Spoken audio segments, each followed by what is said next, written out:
जय महाकाल। आप सभी का स्वागत है आपके अपने YouTube channel extra knowledge in Hindi में। मैं आज आप लोग के लिए बहुत ही इंपॉर्टेंट वीडियो लेके आऊँ। जी हाँ, आज का मेरा वीडियो बहुत ही इंपॉर्टेंट रहने वाला है उन स्टूडेंट्स के लिए जिन्होंने कि अप्लाई किया है बीएसएफ कांस्टेबल ट्रेड्समैन 2022 की रिक्रूटमेंट है। 2700 प्लस आप लोग की वैकेंसी आप सभी लोगों को पता होना चाहिए। फॉर्म आप लोगों ने यहाँ पे अप्लाई कर दिए हैं ऑनलाइन। जी हाँ, ऑनलाइन ही आप लोग के अप्लाई हुए थे और लास्ट डेट 1 मार्च 2022 थी। ऑनलाइन अप्लाई होने के बाद चाहे आप लोग के ऑनलाइन अप्लाई स्टार्ट हुए हो या फिर आप लोग की रिक्रूटमेंट, जी हाँ, पूरी जानकारी मैंने सबसे पहले ही आप लोग को प्रोवाइड कराई है। चाहे वो रिक्रूटमेंट रही हो, ऑनलाइन अप्लाई रहे हो या फिर अब भी जो आप लोग के प्रॉब्लम्स क्रिएट हो रही हैं ऑनलाइन अप्लाई फिनिश होने कि लास्ट डेट से कुछ दिन पहले से ही आप लोग के यहाँ पे मैसेजेस आने लगे हैं फॉर्म रिजेक्ट होने के, फॉर्म का प्रोसेस आगे बढ़ने से। इसके अलावा कुछ ओटीपी वगैरह और भी कई प्रकार के मैसेजेस आप लोग के आने लगे और ऑनलाइन अप्लाई करने के बाद इन मैसेजेस की संख्या बहुत ज़्यादा बढ़ गई है। तो मैं आप लोग को पूरी जानकारी प्रोवाइड कर रहा हूं और मैंने आप लोग को बताया कि आने वाले समय में 1 या 2 वीडियोज आप लोग को और प्रोवाइड करूंगा जो कि आप लोग के लिए बहुत ही इंपॉर्टेंट रहने वाले हैं। बहुत ही खुशी की बात है, आप लोगों ने यहाँ पे ऑनलाइन अप्लाई कर दिए, लेकिन बहुत से स्टूडेंट अभी भी परेशान हैं अपने फॉर्म को लेकर के। जो उन्होंने फॉर्म अप्लाई किया है, कई प्रकार की मिस्टेक्स हैं, तो मैं आप लोग को यहाँ पे क्लियर कर दूं। वीडियो को आगे बढ़ाने से पहले फॉर्म आप लोगों ने अप्लाई कर दिए, मैसेजेस आप लोग के आते रहेंगे। जी हाँ, मैसेजेस आप लोग के आते रहेंगे। ऐसा नहीं है कि 1 या 2 दिन में मैसेजेस आने बंद हो जाएंगे, तो मैसेजेस आते रहेंगे। मैसेज आने ना आने की वजह से आप लोग अपनी प्रिपरेशन मत छोड़िए, आप लोग अपनी तैयारी स्टार्ट कीजिए, मैसेज को आने दीजिए। जिस प्रकार के मैसेजेस आप लोग के आते हैं आप लोग मुझे बताइए, किसी प्रकार की प्रॉब्लम होगी तो देखेंगे, बट मैसेजेस की वजह से आप लोग अपनी तैयारी को पीछे ना छोड़ें। ठीक है, ये आप लोग की प्रिपरेशन आप लोग करेंगे। अब बात आ रही है मैसेज को लेकर के। देखिए, फॉर्म अप्लाई के लास्ट दिन से पहले से ही आप लोग के मैसेज आ रहे हैं यहाँ पे फॉर्म रिजेक्ट होने के। ठीक है, रिजेक्ट होने के, जिसके कि कई रीजन हैं और कुछ रीजन मैंने आप लोग को बताए हैं। आज मैं आप लोग के एक बहुत बड़ा कारण बताने वाला हूं, ओबीसी। जी हाँ, ओबीसी वालों के, जैसे कि आप लोगों ने थंबनेल देख लिया, ओबीसी वालों के फॉर्म रिजेक्ट हो रहे हैं। आखिर क्यों? बहुत ज्यादा स्टूडेंट एकदम कंफ्यूजन में आ रहे होंगे, सर ये क्या बता रहे हैं आप। जी हाँ, ओबीसी वालों के यहाँ पे फॉर्म रिजेक्ट हो रहे हैं। फॉर्म क्यों रिजेक्ट हो रहे हैं? बहुत ही इंपॉर्टेंट बात है, आप लोगों को पता होना चाहिए। यदि आप लोगों ने फॉर्म अप्लाई किया है, यदि आप लोगों ने खुद से फॉर्म अप्लाई किया होगा तो आप लोग को पता होगा, और यदि आप लोगों ने खुद से फॉर्म अप्लाई नहीं किया है, पीडीएफ आप लोग के पास होगा तो पीडीएफ में आप लोग जरूर देखेंगे ओबीसी का ऑप्शन। यदि आप लोग ओबीसी से आते हैं तो ओबीसी के ऑप्शन में एक चीज आप लोगों से पूछी जा रही है, क्या आप लोग नॉन क्रीमी लेयर से बिलोंग करते हैं? जी हाँ, ओबीसी नॉन क्रीमी लेयर, आप लोग ओबीसी नॉन क्रीमी लेयर में आते हैं तो आप लोग यस कीजिए, नहीं आते तो आप लोग नो कीजिए। ये ओबीसी वालों को सेलेक्ट करना पड़ा है।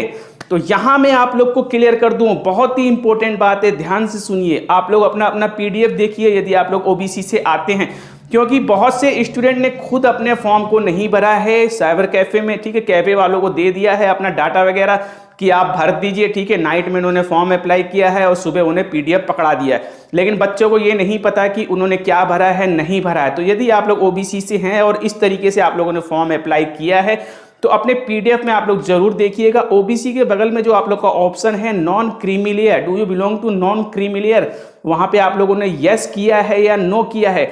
यदि आप लोगों ने यस किया है यानी कि आप नॉन क्रीमी लेयर से आते हैं तो किसी प्रकार की आप लोग को दिक्कत नहीं है, यानी कि आप लोग ओबीसी नॉन क्रीमी लेयर में आते हैं, यस किया हुआ है तो कोई दिक्कत नहीं है। लेकिन यदि आप लोगों ने नो कर दिया है तो आप लोगों के लिए बहुत बड़ी प्रॉब्लम है, बहुत बड़ी प्रॉब्लम है। कई बच्चों के मैसेजेस आए, जी हाँ, मेरे पास कई, और मीन्स ऐसे बच्चों से मिस्टेक हो गई, मैं आप लोगों से कह नहीं सकता। और मिस्टेक उन बच्चों ने नहीं करी, मिस्टेक करी है कैफे वालों ने।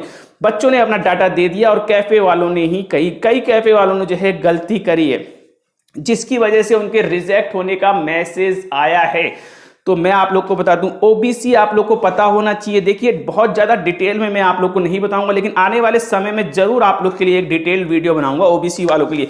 ओबीसी जो एक कैटेगरी है बहुत ही संवेदनशील कैटेगरी है। जी हाँ, ओबीसी कैटेगरी बहुत ही संवेदनशील कैटेगरी है।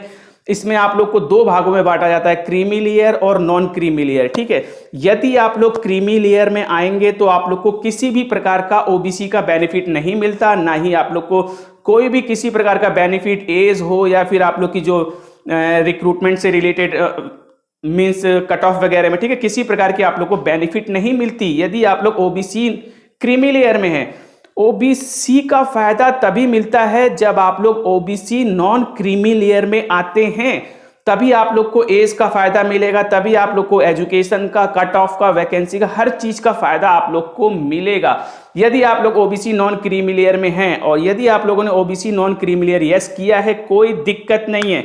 जी हाँ, यहाँ पे ओबीसी नॉन क्रीमी लेयर में 100% स्टूडेंट मैं आप लोगों से कहूंगा जिन्होंने भी ट्रेड्समैन का फॉर्म भरा है ओबीसी में, 100% बच्चे ओबीसी नॉन क्रीमी लेयर के ही हैं। क्योंकि जो भी बच्चे ट्रेड्समैन का फॉर्म भर रहे हैं वो मैं आप लोग को लिख के दे सकता हूं, वो सारे के सारे बच्चे नॉन क्रीमी लेयर में। क्योंकि नॉन क्रीमी लेयर का जो एक दायरा होता है, यानी कि आप लोग की जो फैमिली इनकम है वो 8 लाख से ज्यादा ना हो, और जो इनकम आप लोग की होती है 8 लाख, वो सैलरी नहीं होती है। ठीक है, सैलरी नहीं होती है वो आप लोग की इंटरेस्ट की इनकम हो गई या फिर आप लोग की रेंट वगैरह से जो इनकम होती है, तो इतनी इनकम नहीं होती है जो ट्रेड्समैन का फॉर्म भर रहे हैं बच्चे। या फिर आपके mummy papa A grade government job में है, बी ग्रेड गवर्नमेंट जॉब में है, तो यदि आपके मम्मी पापा ए ग्रेड और बी ग्रेड गवर्नमेंट जॉब में है तो आप लोग ट्रेड्समैन का फॉर्म नहीं भरेंगे। तो ओबीसी में मैक्सिमम मैं आप लोगों को 100% ट्रेड्समैन और मैक्सिमम बच्चे जो ओबीसी का फायदा लेते हैं नॉन क्रीमी लेयर में ही होते हैं। ठीक है, यदि आप लोग नॉन क्रीमी लेयर में नहीं हैं, क्रीमी लेयर में हैं, तो आप लोग जर्नल की तरह ही काउंट किए जाते हैं, ओबीसी का कोई फायदा आप लोग को नहीं होता। तो यदि आप लोगों ने ओबीसी नॉन क्रीमी लेयर को नो कर दिया है तो आप लोग को फायदा नहीं मिलेगा, आप लोग का फॉर्म रिजेक्ट हो जाएगा। लेकिन आप लोग का फॉर्म एक कंडीशन में रिजेक्ट नहीं होगा, बहुत ही ध्यान से सुनिए।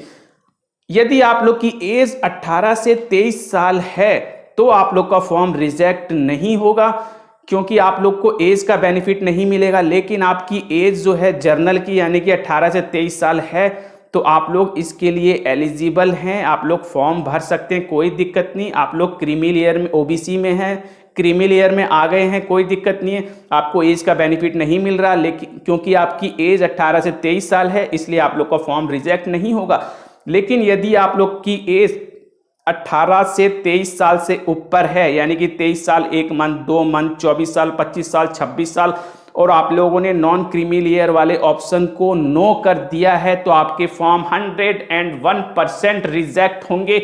यदि अभी नहीं होंगे तो आने वाले समय में हो जाएंगे, यदि आप लोगों ने ये गलती करी है। काफी बच्चों ने ये गलती करी है, मैंने आप लोगों से शुरू से बोला है आप लोग को क्या प्रॉब्लम हो रही थी। आप लोग यदि फॉर्म अप्लाई कर रहे हैं तो मेरा वीडियो नहीं देख सकते हैं, या फिर आप लोगों ने कैफे वालों से बोला है कि आप उनका फॉर्म भर दीजिए, आपने डाटा दे दिया, तो उनसे इतना तो बोल सकते थे कि सर ये मेरे सर का जो है वीडियो है, इसे आप लोग देखते हुए ही फॉर्म अप्लाई करें, किसी प्रकार की दिक्कत ना हो। लेकिन आप लोगों ने ऐसा नहीं किया। आप लोगों ने पता नहीं कहां से क्या देखा, कैसे देखा, नहीं देखा, किस पे विश्वास किया, मुझे कुछ नहीं पता। लेकिन आप लोगों से मिस्टेक हुई है, कई बच्चों से इस प्रकार की मिस्टेक हुई है। ओबीसी नॉन क्रीमी लेयर को उन्होंने नो कर दिया है और उनकी एज 18 से 23 साल से ऊपर है, उनके फॉर्म रिजेक्ट हो रहे हैं। बहुत ही बड़ा कारण है और बहुत ही अच्छे बच्चों से फॉर्म रिजेक्ट हुए हैं, मैं आप लोगों से बता रहा हूँ। जी हाँ, बहुत ही अच्छे बच्चों से फॉर्म रिजेक्ट हो गए हैं इस प्रकार के, और इसमें सबसे बड़ा रीजन जो है साइबर कैफे वालों का भी है। जी हाँ, तो ओबीसी नॉन क्रीमिनल वालों के फॉर्म यहाँ पे रिजेक्ट हो रहे हैं, मैंने आप लोग को जानकारी दे दी। इसके अलावा आप लोग के मैसेजेस, जी हाँ, मैसेजेस का मैं आप लोग को बता दूं, बहुत से बच्चे कह रहे हैं कि सर मेरे पास मीन्स, अभी मैं आप लोग को बता दूं, अभी आप लोग के मैसेज बहुत ज़्यादा तादाद में यहाँ पे आने लगे हैं। जी हाँ, बहुत ज़्यादा बच्चों के प्रोसेस यहाँ पे आगे बढ़ा दिए गए, कुछ बच्चों के ही यहाँ पे आप लोग के फॉर्म रिजेक्ट हो रहे हैं जिन्होंने इस प्रकार की मिस्टेक की है। इसके अलावा बच्चे कह रहे हैं कि सर मेरे पास कोई मैसेज नहीं आया, तो आप लोग क्या चाहते हैं मैं आप लोग को बता दूं, यदि आप लोग का फॉर्म रिजेक्ट होगा तो कंफर्म 101% आप लोग के पास मैसेज आएगा। लेकिन यदि आप लोग का फॉर्म आगे के प्रोसेस के लिए भेज दिया गया है तो ये कोई ज़रूरी नहीं कि आप लोग के पास मैसेज आए। आप लोग का फॉर्म आगे के प्रोसेस में चला गया है, अच्छी बात है। आप लोग के पास अगर मैसेज नहीं आ रहा तो भी कोई दिक्कत नहीं है, अच्छी बात है। कम से कम इतना तो है कि आप लोग के फॉर्म रिजेक्ट नहीं है। यदि रिजेक्ट होगा तो रिजेक्ट का मैसेज जरूर आएगा, तो मैसेज की टेंशन आप लोग ना लें। इसके अलावा बहुत से स्टूडेंट हैं जिनके पास इस प्रकार के मैसेज आ रहे हैं, ओटीपी वगैरह का मैसेज आ रहा है, तो ठीक है, वो मैसेज आप लोग के पहले के रुके हुए हैं, जो ओटीपी वगैरह आप लोगों ने सेंड किया था, ठीक है, उससे आप लोग को टेंशन लेने की जरूरत नहीं है। सर मेरे पास ओटीपी का मैसेज आई है, ठीक है, वो कोई मैसेज नहीं है, उससे आप लोग को घबराने की जरूरत नहीं है। सिर्फ और सिर्फ टेंशन आप लोग को तभी लेनी है जब आप लोग के पास मैसेज आए आप लोग का फॉर्म रिजेक्ट हो गया है, तभी आप लोग को टेंशन लेनी है। इसके अलावा आप लोग को किसी प्रकार की टेंशन नहीं लेनी। तो आज मैंने आप लोग को बहुत बड़ी बात बताई है। आप लोग अपना अपना पीडीएफ देखिए। यदि आप लोग ओबीसी से हैं, यदि आप लोगों ने नॉन क्रीमी लेयर को नो कर दिया है तो आप लोग के लिए बहुत बड़ी दिक्कत का विषय है। आप लोग की एज यदि 18 से 23 साल से ऊपर है तो, क्योंकि ओबीसी नॉन क्रीमी लेयर, जो ओबीसी क्रीमी लेयर में आने पे एज में बेनिफिट नहीं मिलता और भी जो गवर्नमेंट्स की सुविधाएं हैं उनमें बेनिफिट नहीं मिलता है। ये बहुत बड़ा रीजन है ओबीसी वालों के साथ। जी हाँ, ओबीसी की स्थिति बहुत ही ज़्यादा नाजुक है, इतने ज़्यादा कंडीशन इसमें लगा रखे हैं आप लोग के। इसके ऊपर मैं आप लोग को एक अलग से वीडियो बनाऊंगा। OBC creamy layer, non creamy layer कौन होते हैं, कैसे आते हैं, क्या क्या चीज़ों का बेनिफिट मिलता है, पूरी जानकारी आप लोग को दूंगा। सर्टिफिकेट कितना पुराना होना चाहिए, इसी वजह से ओबीसी का सर्टिफिकेट जो है बिल्कुल न्यू मांगा जाता है नॉन क्रीमी लेयर का। ध्यान रखिएगा, ओबीसी नॉन क्रीमी लेयर का बिल्कुल नया सर्टिफिकेट मांगा जाता है। सेंट्रल की वैकेंसी है तो सेंट्रल का ही सर्टिफिकेट होना चाहिए। इसी वजह से मैं आप लोगों से शुरू से ही बोल रहा हूं कि सेंट्रल का सर्टिफिकेट बनाइए, और ओबीसी से हैं तो बिल्कुल न्यू सर्टिफिकेट बनाइए, कोई दिक्कत नहीं, ठीक है। कुछ गवर्नमेंट्स के रूल्स हैं, उसके अनुसार जो है चलना होता है। आगे आने वाले समय में आप लोग को जानकारी दूंगा, तो अपना अपना पीडीएफ चेक कीजिए। यदि सब कुछ ठीक है तो कोई दिक्कत नहीं, तैयारी में लग जाइए, किसी प्रकार की दिक्कत लेने की जरूरत नहीं। आने वाले समय में आप लोग को इसी प्रकार से इंपॉर्टेंट वीडियोस मिलते रहेंगे। तो अभी मैं आप लोगों से विदा लेना चाहूंगा। जान से पहले कहूंगा, यदि चैनल पर सब्सक्राइब कीजिए, वीडियो को लाइक कीजिए, बेल आइकन वाले बटन को जरूर दबाइए ताकि इसी प्रकार के इंपॉर्टेंट इन्फॉर्मेटिव वीडियो आप लोग को लगे। Thank you, see you next.